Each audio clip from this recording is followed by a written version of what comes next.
Acupuncture முறையிலும் pranic healing முறையிலும் பலரை குணப்படுத்துகின்ற அரிய சேவையை தொடர்ந்து கொண்டிருக்கின்ற கண்மணி சுப்பு அந்த சிகிச்சை முறையை பற்றிய பல கேள்விகளுக்கு இந்த நிகழ்ச்சியிலே பதிலளித்திருக்கிறார். வாங்க நிகழ்ச்சிக்கு போவோம்.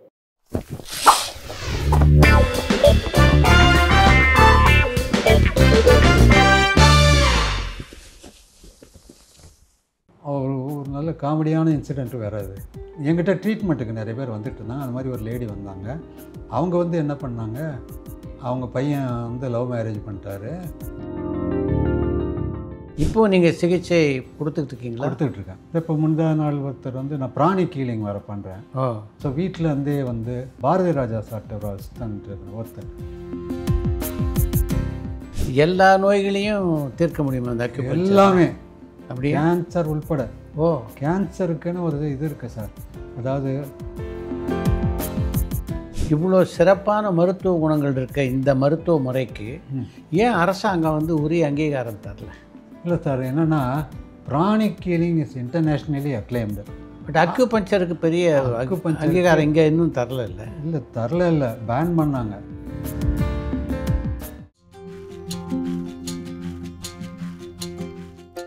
Chai with Chitra, Social Talk.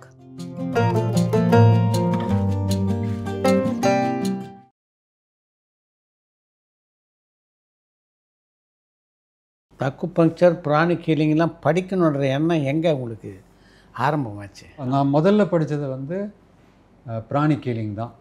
எப்படின்னா என் பிரதர் காந்தி கண்ணதாசனுடைய சன்னு, ரெண்டாவது சன்னு, அவன் படிக்கணும்னு ஆசைப்பட்டிருக்கான். அவன் படிக்கணும்னு ஒருத்தரை அரேஞ்ச் பண்ணான். ஒரு மாஸ்டருக்கு வர சொல்லியிருந்தான். நானும் எனக்கு ஃபோன் பண்ணி கேட்டான். நானும் வரேன்னு சொல்லிட்டேன். போய் படித்தேன். ஃபஸ்ட் டைம் அந்த பிராணிக் ஹீலிங் தான் முதல்ல கற்றுக்கிட்டேன். பிராணிக் ஹீலிங் படித்ததுக்கு அப்புறம் தான் அக்குபஞ்சர் கற்றுக்கிற வாய்ப்பு எனக்கு கிடைச்சிது.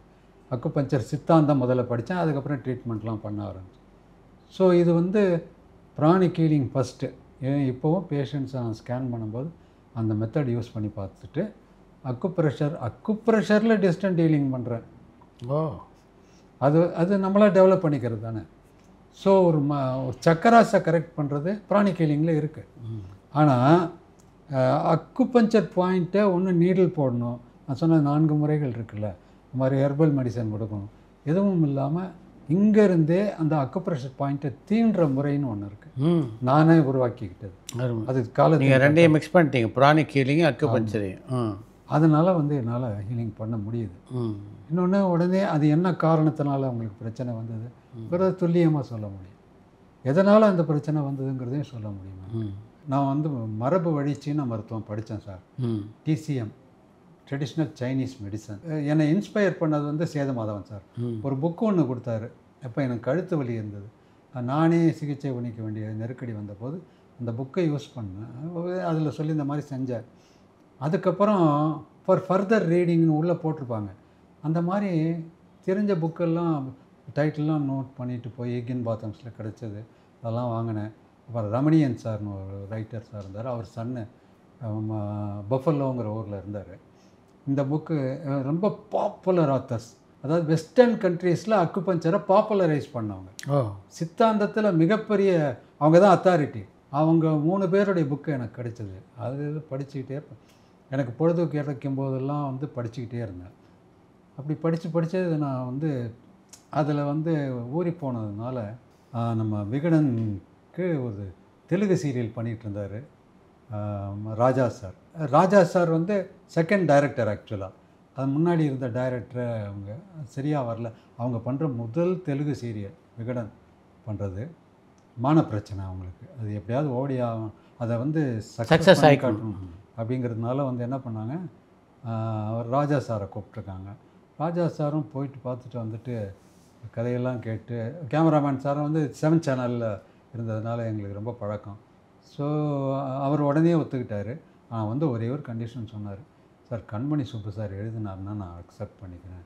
ஏன்னா ஓவர் நைட்டில் கதை பண்ணுவார் அவர், எனக்கு அது ஒரு வசதியாக இருக்கும் அப்படின்னாரு. சரின்னு ஒத்துக்கிட்டாங்க. நானும் அந்த கதையை பிக்கப் பண்ணி ஏதோ பண்ணிகிட்டு இருந்தேன். ஃபஸ்ட்டு 5 எபிசோட்ஸ் பண்ணிட்டு அது ஷூட்டிங் போயிட்டாங்க. அடுத்த 5 எபிசோட்ஸு பண்ணி கொண்டு போய் நான் படித்து காமிக்கும்போது சீனிவாசன் சார் துணைவியார் உட்காந்துருப்பாங்க. அவங்க தான் கதை கேட்பாங்க. ஆக்சுவலி மெயினாக அவங்க வந்து, ஏன் சார் உங்கள் கதாநாயகிக்கு கோபமே வராதா அப்படின்னாங்க. நான் சொன்னேன், எந்த கல்லீரலில் கோபம் இருக்கோ அந்த கல்லீரலின் மறுபக்கம் மனித நேயம் இருக்குது. இப்படின்னு சீன மருத்துவ சித்தாந்தத்தை லைனாக சொல்லிகிட்டே இருக்கேன். ஆனால் கேட்கும்போது அவ்வளோ இன்ட்ரெஸ்டிங்காக இருக்கும். இவர் ராஜா சார் என்னடா இவன் கதையை மாற்றிக்கிட்டு இருக்கிறான்னு, இது எங்கேயோ தேவையில்லாத டிஸ்கஷன் ஆகிட்டுருக்கு அப்படின்னு என்னை சீன்றார். ஆனால் நான் சின்ன குழந்தைங்க நட படகிற குழந்த மாதிரி நான் எல்லாத்தையும் சொல்லி முடித்தேன். ரொம்ப இன்ட்ரெஸ்டிங்காக இருக்கே சுப்போ, இதை ஏன் வந்து நம்ம ரீடர்ஸ்க்கு கொடுக்கக்கூடாது, நீங்கள் எழுதுங்க அப்படின்னார். இது என்னன்னு கேட்டார். சார் இது வந்து சைனீஸ் மெடிசன் தியரி ஒன்று, ரொம்ப ரியலாகவும் இருக்குது, அதனால் நீங்கள் எழுதுங்கன்னாரு. நான் சொன்னேன், இல்லை சார் சீரியல் நடந்துக்கிட்டு இருக்கு, சீரியலுங்கிறது டெய்லி, இது வந்து வீக்லி, ஒரே நேரத்தில் 2 கமிட்மெண்ட் எனக்கு ஒத்துக்காது சார். நான் போயும் திரைக்கதை எழுதி அந்த கதையை வந்து சரி பண்ண முடியல, ஏதோ ஒப்பேற்றிருக்கேன் நானும், அவ்வளோதான். கடைசியாக வந்து 40 எபிசோடு 80வது எபிசோடில் முடிக்கிறதுன்னு முடிவு பண்ணிட்டாங்க. லாஸ்ட்டு 5 எபிசோட்ஸ் எழுதி கொண்டே அவர்கிட்ட படித்து காமிச்சேன். படித்து காமிச்சிட்டு சரின்னு வரேன் சார் அப்படின்னு சொல்லிட்டு நான் வெளியில் வந்துட்டேன். வந்ததுக்கப்புறம் ஒருத்தர் ஓடி வந்தார், எம்டி உங்களை கூப்பிட்றாரு. உள்ளே போனோடனே அவர் சீரியல் முடிஞ்சிருச்சா, இப்போ அதையே ஆரம்பிக்கூடாது, இப்போ தான் சீரியல் முடிஞ்சு போச்சு, அதை எழுத ஆரம்பிங்க அப்படின்னாரு. அப்புறம் ஆனந்தவடலேருந்து என்னை கூப்பிட்டாங்க. டைட்டில் சொல்லும்போது நம்ம இவர் சவிதா சார் என் கூட அப்போ இருந்தார். சொன்னார், சார் ஆனந்தம்னு வர்ற மாதிரி வைங்க, அவங்களுக்கு ரொம்ப பிடிக்கும்னாரு. நான் 10 டைட்டில் எழுதி கொடுத்தேன். அதில் வந்து ஆரோக்கியமே ஆனந்தம்னு கொடுத்தேன். அது அவங்களுக்கு ரொம்ப பிடிச்சி போச்சு. அப்படி தான் நான் அதை தொடராக எழுத ஆரம்பித்தேன். ஸோ என்னுடைய வாழ்க்கையில் நான் எங்கே செல்ல வேண்டுமோ அங்கே சென்று விட்டேன்ங்கிறத நான் புரிஞ்சுக்கிட்டேன். இப்போ நான் பல பேருக்கு பயனுள்ளவனாக இருக்கேன். அதனால் வந்து என்னால் நிறைய பேருக்கு உதவி செய்ய முடியுது சிகிச்சைகள் மூலம்ங்கிறது என்னுடைய ஆத்ம திருப்தி இருக்குது.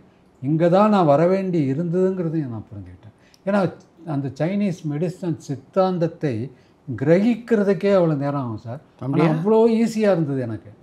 ஏன் ஈஸியாக இருந்தது, ஏன் நானே படிச்சுக்கிட்டேன். விதிக்கப்பட்டிருக்கு உங்களுக்கு. அதுதான் மெரிடியன் இருக்குது சார். அந்த பாயிண்ட்ஸை கண்டுபிடிக்கிறதுலாம் யாராவது தெரிஞ்சவங்க சொன்னால் தான் இருக்குது. ஆனால் நானே கண்டுபிடிச்சேன், புக்கெல்லாம் வாங்கி படித்ததில்ல, எல்லாத்தையும் நானே படித்தேன். எல்லாத்தையும் டிப்ளமாவுக்காக ஒரு ஒய்எம்சியில் ஒரு 45 நாள் கோர்ஸ் நடத்தினாங்க, அதை மட்டும் அட்டென்ட் பண்ணி டிப்ளமா வாங்கிட்டேன். அதுக்கப்புறம் வந்து சைனீஸ் மெடிசன், அக்குபங்க்சரும் இந்த சைனீஸ் மெடிசனும் ஒன்றா? ஆமாம்மா, சைனீஸ் மெடிசனுடைய ட்ரீட்மெண்ட் மெத்தடு தான் அக்குபஞ்சர். ஆக்சுவலி ட்ரெடிஷ்னல் சைனீஸ் மெடிசனில் 3 விதமான ட்ரீட்மெண்ட் இருக்குது சார். ஒன்று, அது மாகாணத்துக்கு மாகாணம் அது மாறுபடும். எப்படின்னா ஒரு மாகாணத்தில் அக்குபஞ்சர் தான் ட்ரீட்மெண்ட். சைனாவில் இருந்த 4 மாகாணங்களில் ஒரு மாகாணத்தில் வந்து குளிர் அதிகமாக இருக்கும். அப்போ அந்த அக்குபஞ்சர் புள்ளிகளில் மோக்சிபியூஷன் ஒன்று, ஒரு மோக்ஸா ஹர்பை வச்சு ஹீட் பண்ணுவாங்க. அங்கே நீடில் போடுவாங்க, இங்கே ஹீட் பண்ணுவாங்க. இன்னொரு மாகாணத்தில் வந்து ஹெர்பல் மெடிசன் தான் கொடுப்பாங்க. இன்னொரு மாகாணத்தில் டாய்ச்சி ஷீகாங் எக்ஸசைஸ் மட்டும் சொல்லி கொடுப்பாங்க. இப்படி மாகாணத்துக்கு மாகாணம் வேறு மாதிரி இருந்தது. நான் வந்து இதை வந்து இப்படி இருந்த அந்த மருத்துவத்தை நான் படித்து எல்லா ஆஸ்பெக்ட்லேயும் ஹெர்பல் மெடிசன் மட்டும் படிக்க முடியல. ஏன் படிக்க முடியலைன்னா அங்கே கிடைக்காது, அந்த ஹெர்ப்ஸ் கிடைக்காது. அதனால் நான் வந்து எல்லாமே கற்றுக்கிட்டது இன்றைக்கி பயன் தருது. ரொம்ப எளிமையான ஒரு விஷயம் சொல்கிறேன், ஆச்சரியமாக இருக்கும். என்னென்னா, உணவின் காரணமாக, தவறான உணவின் காரணமாக கருத்தரிக்க முடியாமல் போய்விடுகிறது. இது ரொம்ப நான் தீவிரமாக படித்ததுனால எனக்கு ஈஸியாக புரிஞ்சுது. அப்படியா? ஆமாம். நான் வந்து சார் ஒரு நல்ல காமெடியான இன்சிடெண்ட்டு வேறு. அது என்கிட்ட ட்ரீட்மெண்ட்டுக்கு நிறைய பேர் வந்துட்டு இருந்தாங்க. அந்த மாதிரி ஒரு லேடி வந்தாங்க. அவங்க வந்து என்ன பண்ணாங்க, அவங்க பையன் வந்து லவ் மேரேஜ் பண்ணிட்டாரு, பெங்களூரில் இருந்தாங்க. இவங்க வந்து தமிழர்கள், அந்த மேரேஜ் பண்ணிட்ட பொண்ணு வந்து கேரளா. அதனால் 2 பேரும் ஒன்றா பெங்களூரில் இருக்கிறாங்க. 2 பேரும் ஒர்க் ஃப்ரம் ஹோம். அவங்க வந்து என்கிட்ட கேட்குறாங்க, சார் 2 பேரும் வீட்டிலேயே தான் இருக்காங்க, அப்புறம் ஏன் சார் என் மருமகன் என்ன கர்ப்பமாகலை? நியாயமான கேள்வி. வீட்டில் தான் இருக்காங்க, போதுமான அவகாசம் இருக்குது, ஏன் கர்ப்பமாகலைன்னாங்க. எனக்கு ஃபோன் பண்ண சொல்லுங்கள். ஃபோன் பண்ணி உங்களுடைய உணவு முறைகள் என்னென்ன உங்களுக்கு ரொம்ப பிடிக்கும்னா, அந்த பொண்ணு கேரளாவாக இருந்தாலும் பாம்பேயில் ரொம்ப நாள் இருந்ததுனால அவங்களுடைய உணவு முறையில் இந்த இது இருக்குல்ல பனீர் அந்த மாதிரி ஐட்டங்கள் நிறைய சேர்த்துக்கிட்டாங்க. இந்த பனீர் மாதிரி புரோட்டீன் ஃபுட்டு. இல்லை இது வந்து டேம்பனஸ்ன்னு நாங்கள் சொல்கிறோம் சைனீஸ் மெடிசன். என்னென்னா ஜீரண மண்டலத்தை பாதித்து உடம்பில் குளிர்ச்சியான நீரை தேங்க செய்கிறது. உடம்பில் இருக்க எல்லா நீரும் குளிர்ச்சி அடைஞ்சு இந்த வீக்கங்கள் வர்றது, இடிமா வர்றதெல்லாம் கூட அதனால தான். அப்படி உடம்பில் இருந்து வெளிவரக்கூடிய இந்த இது இருக்குது பாருங்கள், இந்த ஸ்பெர்ம் கூட கூலாயிடும். அதில் உயிரணுக்கள் இருக்காது. இதுதான் தியரி. இதை நான் ரொம்ப சாதாரணமாக கிராஸ் பண்ணிட்டேன். ஏன்னா அது தியரி ஆழமாக போனதுனால. அப்புறம் ரெஃப்ரிஜிரேட்டட் வாட்டர் குடிக்கக்கூடாது, தண்ணி குடிக்கக்கூடாது, இது எதுவுமே பண்ணக்கூடாது. வெறும் நம்ம ஊர் சாப்பாடே சாப்பிடுங்க. அது ப்ரோட்டீன்ஸ் நிறைய சேர்த்துங்க, பருப்பு நிறைய சேர்த்துங்க, ஸ்ப்ளீனுக்கு அதுதான் பெட்டர்னு சொல்கிறாங்க. அதுதானே சாப்பிட்டாங்க. சாப்பாடெலாம் முடிஞ்சதுக்கப்புறம் 3 மாதம் கழித்து அந்த லேடி எனக்கு ஃபோன் பண்ணாங்க. சார் ரொம்ப நன்றி சார், கன்சீவ் ஆகிட்டாங்க. அருமை. ரெண்டாவதாக ஒருத்தருக்கு நானே வந்து ட்ரீட்மெண்ட் பண்ண வேண்டிய அவசியம் வந்தது. கோயம்புத்தூர்லேருந்து வந்தார். அவங்களுக்கும் அதே தான் உணவு பழக்க வழக்கம் இருக்குது பாருங்கள். அதே மாதிரி டேம்பனஸை உண்டாக்கக்கூடிய உணவுகள். நான் என்ன சொன்னேன், சில பாயிண்ட்ஸை மட்டும் கற்றுக் கொடுத்துட்டு நீங்களாம் ப்ரெஷர் பண்ணிங்க, சாப்பாடை நீங்கள் வந்து கண்ட்ரோல் பண்ணுங்கள். அது என்னன்னு நெய், எண்ணெயில் பொரிச்ச ஐட்டங்கள், பனீர், அஜினமோட்டோ போட்டது, இதை எதுவுமே சாப்பிடாதீங்க அப்படின்னு சொல்லிட்டு அனுப்பிட்டேன். அனுப்பினதுக்கப்புறம் அந்த பையன் அப்பப்போ ஃபோன் பண்ணுவார். திடீர்னு ஒரு நாள் ஃபோன் பண்ணி, சார் என் ஒய்ஃபுக்கு பீரியட்ஸே ஆகலை சார், கொஞ்சம் ஹீலிங் பண்ணுங்கன்னு. அதனால் ஹீலிங் பண்ண மாட்டேன்னு. நீ டாக்டர்கிட்ட போய் பாரு, உன் ஒய்ஃபை கூட்டிகிட்டு போய் பாரு, நல்ல செய்தியாக இருக்கும் அப்படின்னு சொன்னேன். நம்பிக்கையோடு சொன்னேன். அவன் போய் பார்த்துட்டு வந்து, எப்படி சார் சொன்னீங்க? நான் உணவு தப்பு, அதை தவிர்த்தால் இது நடக்கும்னு எனக்கு தெரியும். ரொம்ப எளிமை. இன்னும் சொல்லப்போனால் நான் இவ்வளோ ஓப்பனாக சொல்கிறதுனால பல ஃபெர்டிலிட்டி சென்டர்ஸ்க்கு நான் வந்து போட்டி ஆகிடுவேன்னு நினைக்கிறேன், வியாபார ரீதியாக. கரெக்ட். இது வந்து ஒரு தகவல். இது கரெக்ட். இதை நான் சொல்கிறது, இது நான் பின்னாடி எழுதுறதாவே இருந்தேன் சார். ஆனந்தவடனில் இன்னொரு வாய்ப்பு கொடுத்தேன். தேவையில்லாமல் செயற்கை கருத்தரிப்பு மையத்துக்கு போயிட்டு நான் வந்து இதில் ஆனந்தவடனில் இன்னொரு தொடர் எழுத எனக்கு வாய்ப்பு கொடுத்தாங்க. சொன்னேன், அறிந்த நோய்கள் அறியாத விவரங்கள். அது அலோபதி என்ன சொல்லுது, சீன மருத்துவம் என்ன சொல்லுது, இந்த மாதிரி எளிமையாக இருக்கும். அது மாதிரி எழுதலான் இருந்தேன். பட் எனக்கு அதுக்கு நேரம் கிடைக்கல, அதனால் நான் எழுதலை. இப்போது நீங்கள் சிகிச்சை கொடுத்துட்ருக்கீங்களா? கொடுத்துட்ருக்கேன். இப்போ முந்தா நாள் ஒருத்தர் வந்து நான் பிராணிக் ஹீலிங் வர பண்ணுறேன். ஸோ வீட்டில் இருந்தே வந்து பாரதி ராஜா சார்ட்ட ஒரு அசிஸ்டன்ட் ஒருத்தர் 7 சேனல்லையும் சம்மந்தப்பட்டிருந்தார். டாக்குமெண்ட்ரிலாம் அவர் தான் எடுத்து கொடுப்பாரு. அவர் வந்து ஒரு தடவை ஆனந்தவனில் எழுதினதை பார்த்துட்டு, நாங்கள் ஒரு டீ கடையில் மீட் பண்ணுறோம் எங்கள் ஏரியாவிலேயே. நான் சுப்போ எப்படி இருக்கீங்கன்னு சொல்லிட்டு, என்னையா வந்து இந்த மருத்துவத்தை பற்றிலாம் எழுதிட்டுருக்கேன். படித்தேன், எழுதிட்டுருக்கேன் அப்படின்னு. உங்கள் சொந்தக்கார பொண்ணுனுடைய கணவர் பக்கா குடிகாரனாக இருக்கான், பாவம் அந்த பொண்ணு அதுதான் சம்பாரிச்சு போடுது, திடீர்னு பக்கவாதம் வந்துடுச்சு, இங்கே கொண்டாந்து ஒரு ஆஸ்பத்திரியில் சேர்த்துருந்தாங்க. அவங்க வந்து அவங்களால கட்டுப்படி ஆகிற வரைக்கும் வச்சுருந்தாங்க. என்ன ஒன்று பண்ணாங்கன்னா, கோமாவிலேருந்து அவரை வெடிக்க வச்சுட்டாங்க. வீட்டில் கொண்டு ஃபிசியோதெரப்பி கொடுத்துங்கன்னு அனுப்பி வச்சுட்டாங்க. நீ ஏதாவது பண்ண முடியுமான்னு. நான் டக்குன்னு பிராணிக் ஹீலிங்கில் ஸ்கேன் பண்ணி பார்க்குறதுன்னு ஒன்று இருக்குது. நாங்கள் கையிலேயே ஸ்கேன் பண்ணி பார்ப்போம்.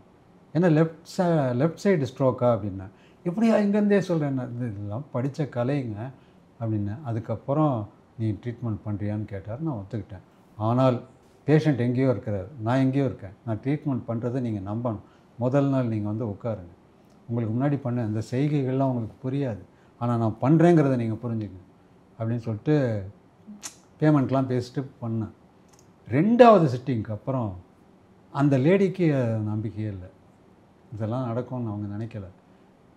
2வது சிட்டிங், அதாவது வாரத்துக்கு 2 சிட்டிங்கு. 2வது சிட்டிங் முடிஞ்சோடனே இந்த லெஃப்ட் கையை எடுத்து ஈயை ஓட்டியிருக்கார், விளங்காத கை. 2வது சிட்டிங் முடிஞ்சு அதை பார்த்துட்டு அவங்க ஒய்ஃபுக்கு நம்பிக்கை வந்தது. சொன்னாங்க, அவர் என்னை தேடி ஓடி வந்தார். ஜோ நீ ரொம்ப கம்மியாக பேசியிருந்தீங்கன்னா நான் கொஞ்சம் கூட தரேன்னு, இவ்வளோதான் நான் வாங்குவேன் அப்படின்னு சொல்லி பண்ணேன். ஸோ அந்த மாதிரி மருத்துவம் எனக்கு கை கொடுக்கறது, நான் பல பேருக்கு உதவ முடிகிறது, அது ஒரு ஆத்ம சந்தோஷம் இல்லையா? எல்லா நோய்களையும் தீர்க்க முடியுமா அந்த அக்குபஞ்சர்? எல்லாமே, அப்படியே கேன்சர் உள்பட. ஓ, கேன்சருக்குன்னு ஒரு இது இருக்குது சார். அதாவது அவங்க என்ன சொல்கிறாங்க, அலோபதியில் என்ன சொல்கிறாங்க, எங்கள் தியரி என்ன சொல்லுதுன்னு, இரத்த ஓட்டம், உணவு, இந்த மாதிரி செமிக்காத உணவு, இதெல்லாம் ஒரு இடத்துல தேங்கி தேங்கி தான் அங்கே வெப்பம் அதிகமாகி அதுவே கேன்சராக மாறிடும். ஸோ அந்த வெப்பத்தை கிளியர் பண்ணணும். ஆனால் ரொம்ப தேர்ட் ஸ்டேஜ்னு ஒன்று சொல்லுவாங்க, அது மட்டும் பிராணிக் ஹீலிங்கில் தான் பண்ண முடியும். ஃபஸ்ட் அண்டு செகண்ட் ஸ்டேஜ் வந்து அக்குப்ரெஷரில் பண்ண முடியும். அக்குப்ரெஷர் ஹீலிங் நான் பண்ணுறேன். ஓ, அதில் தாராளமாக பண்ண முடியும். நிறைய ஹெல்ப் பண்ணியிருக்கேன். இப்போ கூட ஒருத்தர் வந்து அவருக்கு பைபாஸ் பண்ணணும்னு சொல்லிட்டாங்க.